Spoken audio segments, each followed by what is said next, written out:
Hello student, आज हम discuss करेंगे टेक्नीशियन पावर इलेक्ट्रॉनिक सिस्टम के फर्स्ट ईयर के पिछले वर्ष में पूछे गए क्वेश्चन पेपर को। तो इस ट्रेड में 38 क्वेश्चन ट्रेड थ्योरी के, 6 question workshop calculation and science के, 6 क्वेश्चन इंजीनियरिंग ड्राइंग के और 25 क्वेश्चंस एम्प्लॉयबिलिटी स्किल्स के आपके आईटीआई के सीबीटी एग्जाम में क्वेश्चन पूछे जाते हैं। तो इस वीडियो में हम 38 क्वेश्चंस ट्रेड थ्योरी के ही डिस्कस करेंगे। बाकी workshop calculation science, engineering drawing और एम्प्लॉयबिलिटी स्किल्स पर मैं पहले ही वीडियो बना चुका हूं। आप मेरे चैनल की प्लेलिस्ट में जाकर इन पर्टिकुलर फोल्डर पर जाकर इन वीडियो को आप देख सकते हैं। First question is which step is followed for the treating a person from electric shock. बिजली के झटके से किसी व्यक्ति के इलाज के लिए किस कदम का अनुसरण किया जाता है। अगर कोई मान लो एक वर्क प्लेस है जहाँ पे कोई पर्सन काम कर रहा है, अगर उसको इलेक्ट्रिक शॉक या इलेक्ट्रिक का कोई झटका लग जाता है तो सबसे पहले हम क्या करेंगे। तो सबसे पहले हमारी कोशिश रहेगी कि हम जहाँ से पावर जो स्विच है उसको हम ऑफ कंडीशन में लेके आएंगे, ताकि जो जिसके साथ उस व्यक्ति का संपर्क हुआ है, करंट लगा है, ताकि वो कनेक्शन है वो आपस में हट जाए, उनका जो कॉन्टैक्ट है वो रिमूव हो जाए। दूसरा, अगर ये करने के बाद हम क्या करेंगे, जो वेंटिलेशन है मतलब जो खुली जगह है, जो पीड़ित व्यक्ति है जिसको इलेक्ट्रिक शॉक लगा है उसको हम खुली जगह में लेके जाएंगे, क्योंकि करंट लगने से क्या है, शरीर के अंदर ऑक्सीजन की जो मात्रा है वो कम हो जाती है। तो उसको हम खुले स्थान पर लेके जाएंगे जहाँ ऑक्सीजन की मात्रा अधिक हो।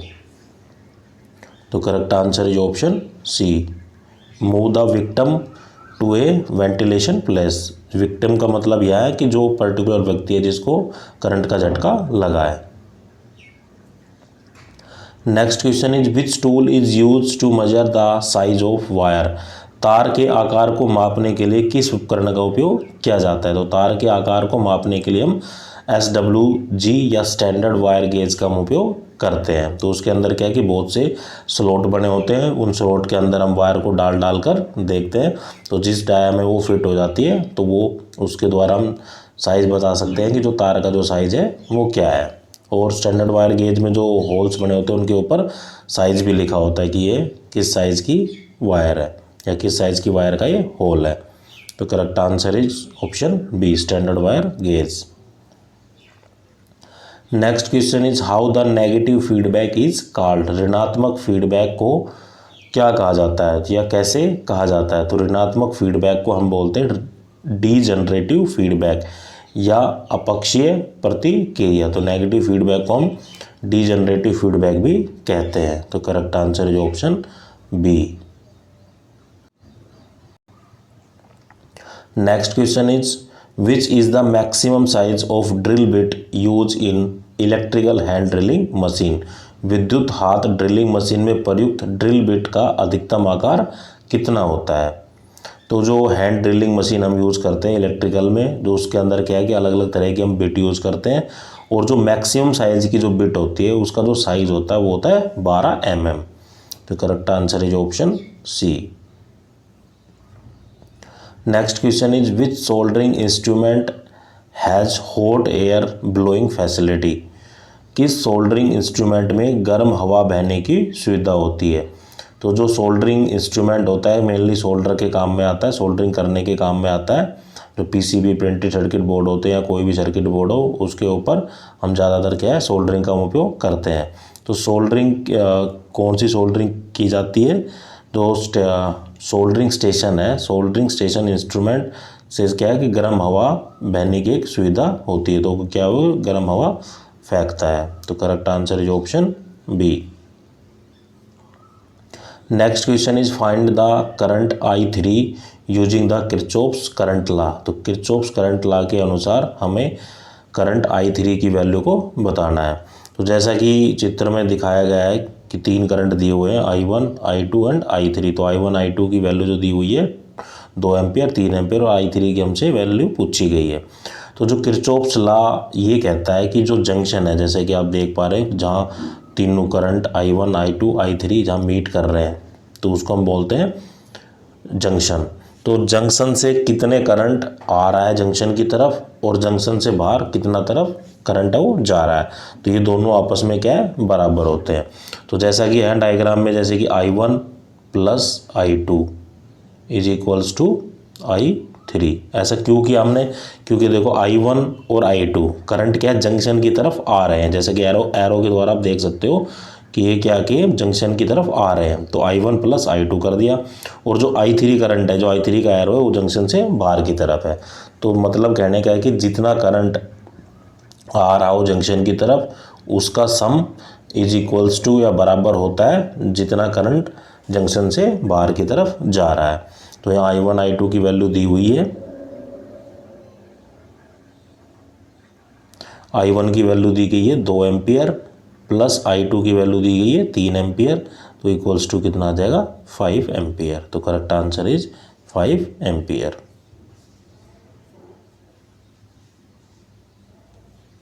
Option C is correct. Next question is which is electronic simulation software. Electronic simulation software कौन सा है, तो जो इलेक्ट्रॉनिक सिमुलेटर सॉफ्टवेयर होता है वो होता है max spice. Correct answer is option C. Next question is what is the forward voltage drop in single colour red LED. एकल रंग लाल एडी का अक्र वोल्टेज पाथ क्या होता है। तो जो सिंगल ड्रॉप होती है, जो सिंगल कलर रेड एलईडी होती है, LED stand for light emitting diode, उसका जो फॉरवर्ड वोल्टेज ड्रॉप होता है वो कितना होता है, 1.8 volt. Correct answer is option C. ये स्टैंडर्ड वैल्यू होती है after research. Next question is what is the maximum emitter to base voltage. VEB का मतलब है जो voltage emitter to base for transistor BC147। यहाँ जो B का मतलब होता है वो B इंडिकेट करता है सिलिकॉन को, और C इंडिकेट करता है लो फ्रीक्वेंसी ऑडियो ट्रांजिस्टर। तो हमसे यहाँ पूछा गया है कि जो ट्रांजिस्टर BC147A के लिए बेस वोल्टेज EB की अधिकतम उत्सर्जन क्या है। जो ट्रांजिस्टर BC है 147A, उसके लिए जो वोल्टेज होती है एमीटर टू बेस वो अधिकतम होती है 6 वोल्ट। तो correct answer is option C. Next question is what is the full form of abbreviation CD-ROM in computer. Computer में संक्षिप्त नाम CD-ROM का पूर्ण रूप क्या है। तो CD-ROM stand for compact disk read only memory. तो correct answer is option D.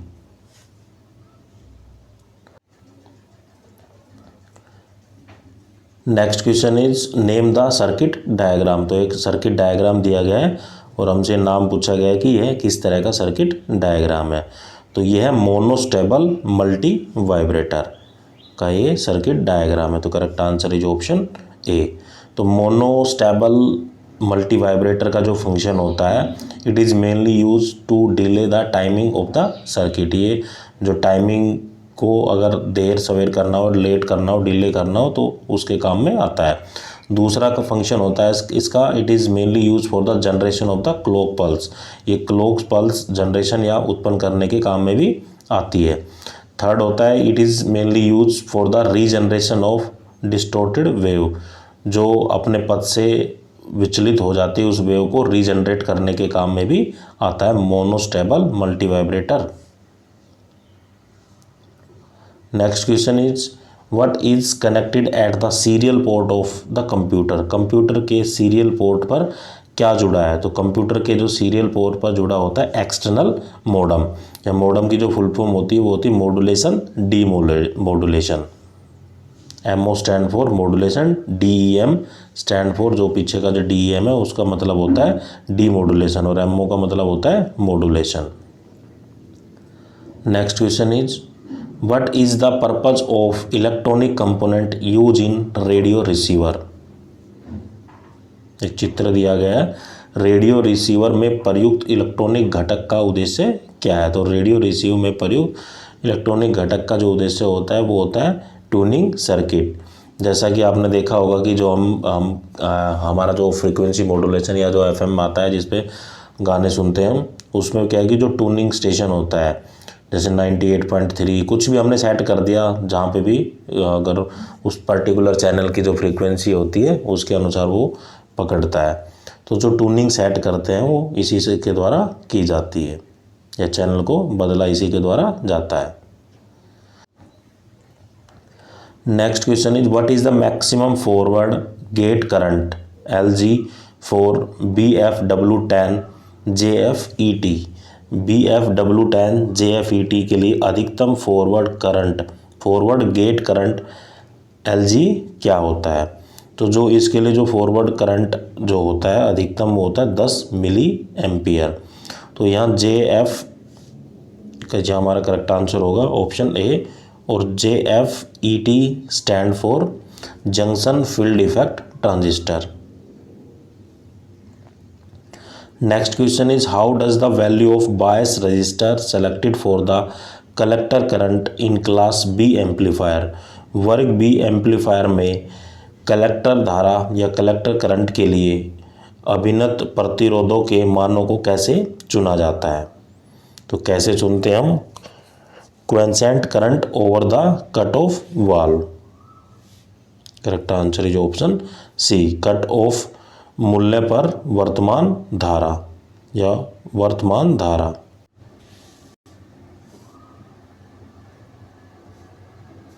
जो ये हमारा क्वेसेंट कलर होता है या करंट होता है, ये होता है the current consume by IC, जो करंट इंटीग्रेटेड सर्किट के द्वारा कंज्यूम किया जाता है when it is enable but there is no load. वह अनेबल होती है किस कंडीशन में? जब कोई उसके ऊपर कोई लोड ना हो, and the switch is not, the device is not switching, जो डिवाइस है वो स्विचिंग ना किया हुआ।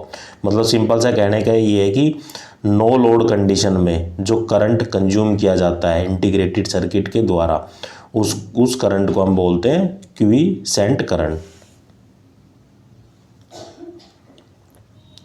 Next question is what is the current rating of lead acid battery using in automobile.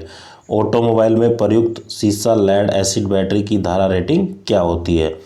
तो जो करंट रेटिंग होती है लेड एसिड बैटरी की, जो कि हम ऑटोमोबाइल इंडस्ट्री में यूज करते हैं, वो होती है 100 से 400 एम्पियर। तो correct answer is option A. Next question is what type of voltage regulator is IC723। IC723 किस प्रकार का वोल्टेज विनियामक है? तो IC stand for integrated circuit. जो वोल्टेज रेगुलेटर IC727 है वो 3 pin adjustable voltage regulator. Correct answer is option B, 3 pin समायोज्य वोल्टेज विनियामक। Next question is which material is use for negative terminal of alkaline manganese dioxide battery. क्षारीय manganese dioxide battery की ऋणात्मक terminal के लिए किस सामग्री का उपयोग किया जाता है? तो जो नेगेटिव टर्मिनल होता है वो जो एल्कलाइन मैग्नीज डाइऑक्साइड बैटरी का वो किस मटेरियल का बना होता है? वो बना होता है जस्ता या जिंक का। Next question is What is the meaning of the first letter indicate in the transistor code number BC107। Transistor code संख्या BC107 में इंगित पहले अक्षर का अर्थ क्या है? तो जो B का मतलब होता है सिलिकॉन और C stand for low frequency audio transistor. तो BC क्या है? C में जो B का मतलब है वो होता है silicon, C stand for low frequency audio transmitter. तो यहाँ हमसे फर्स्ट लेटर का पूछा गया, मतलब B का पूछा गया है, तो क्या है? Silicon material is use, silicon सामग्री का इस्तेमाल किया जाता है।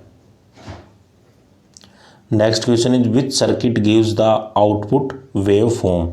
कौन सा सर्किट है वो इस तरह की जो आउटपुट वेव फॉर्म है वो देता है? तो कौन सा सर्किट होता है तो इस तरह की तरंग प्रोड्यूस करता है? वो होता है बायस नेगेटिव क्लिपर, अभिन्न ऋणात्मक क्लिपर के द्वारा इस तरह की आउटपुट तरंग को उत्पन्न किया जाता है। तो correct answer is option D.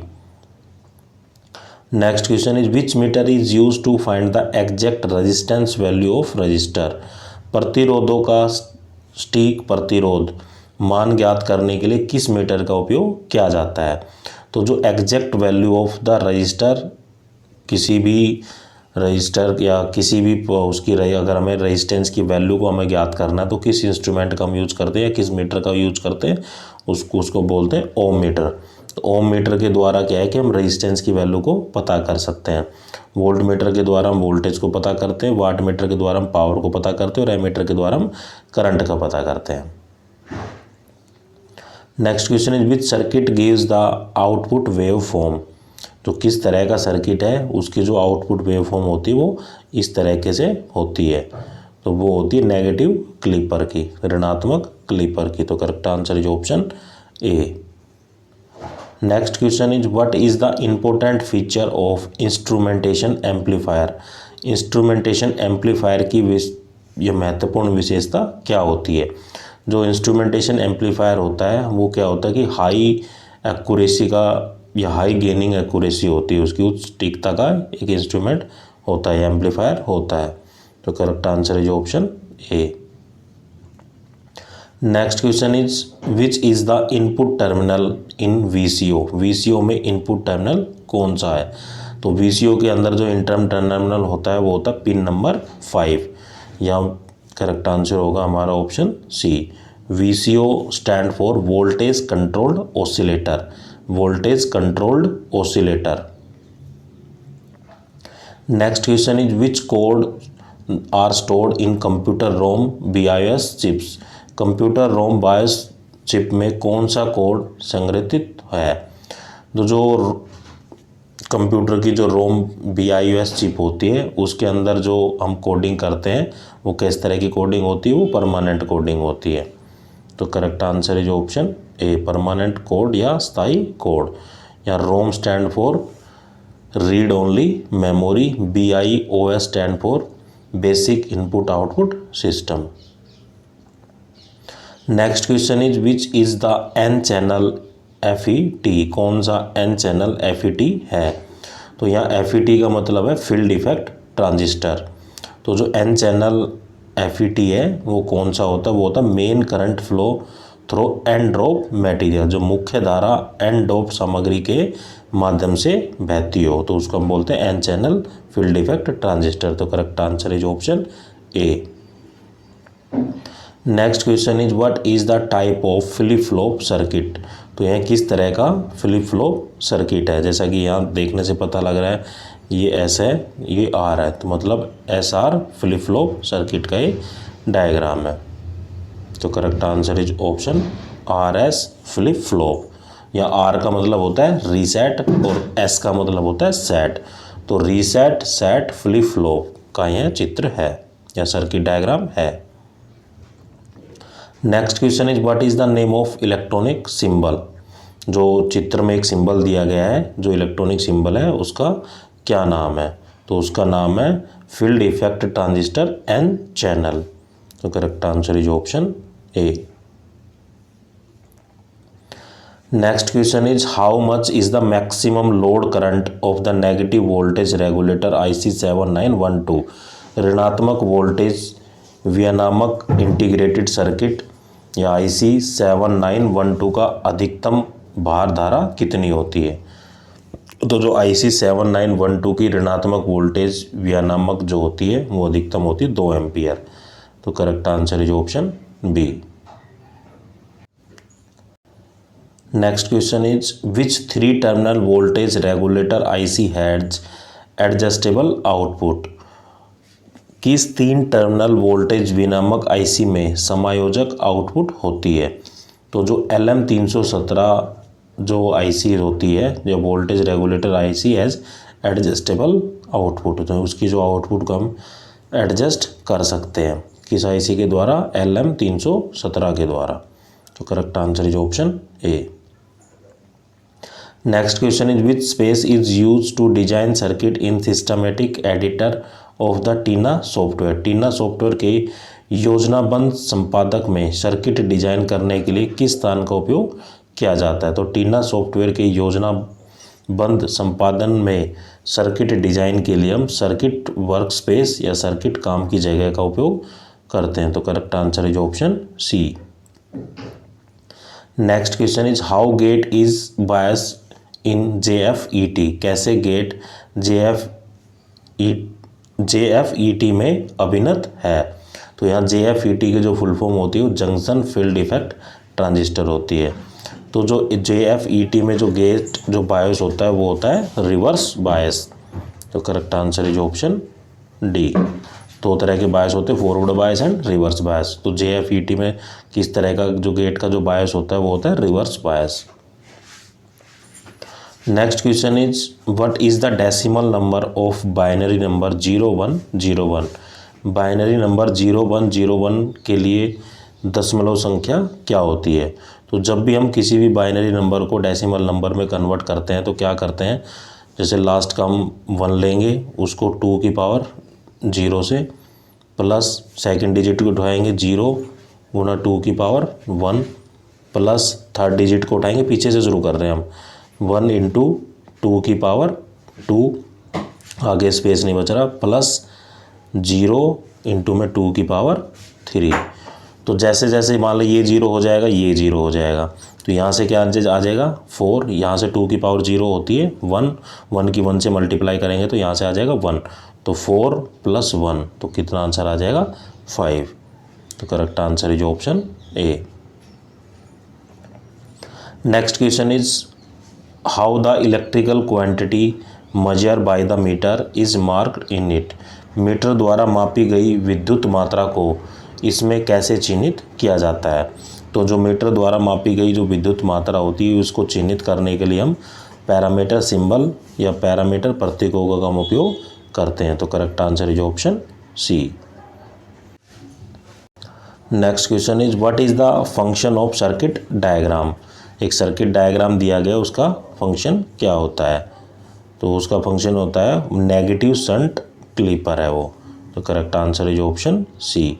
तो चित्र जो इलेक्ट्रॉनिक्स एक सर्किट डायग्राम दिया हुआ है वो है नेगेटिव शंट क्लिपर का। Next question is which measuring instrument is use to check the working condition of photo resistance LDR। Photo register LDR की कार्यशील स्थिति की जांच करने के लिए किस मापन यंत्र का उपयोग किया जाता है। तो जो फोटो रजिस्टर LDR की जो कार्यशील स्थिति है उसको जांच करने के लिए हम ओम मीटर इंस्ट्रूमेंट या ओम मीटर रजिस्टर यंत्र का हम उपयोग करते हैं। तो करेक्ट आंसर इज ऑप्शन ए, या LDR stand for light dependent register.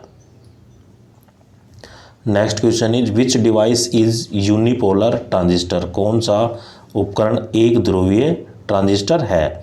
तो जो फील्ड इफेक्ट ट्रांजिस्टर होता है FET होता है वो क्या होता है यूनिपोलर ट्रांजिस्टर होता है। जो बाकी ऑप्शन दिए गए हैं UJT, इसका जो फुल फॉर्म होता है uni junction field effect transistor, और BJT का मतलब होता है बाईपोलर जंक्शन ट्रांजिस्टर, और IGBT stand for insulated gate bipolar transistor.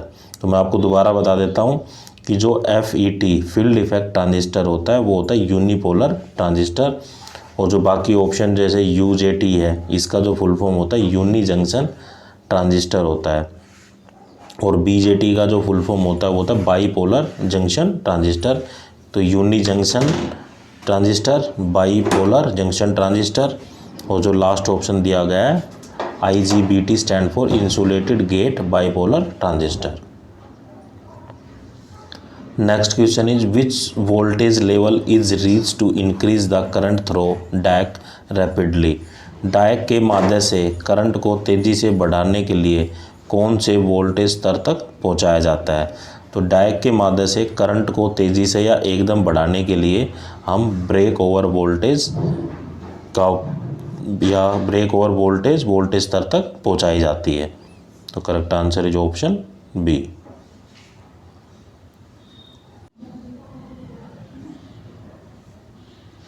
यहाँ जो डायक की जो फुल फॉर्म होती है वो होती है डायोड फॉर अल्टरनेटिंग करंट।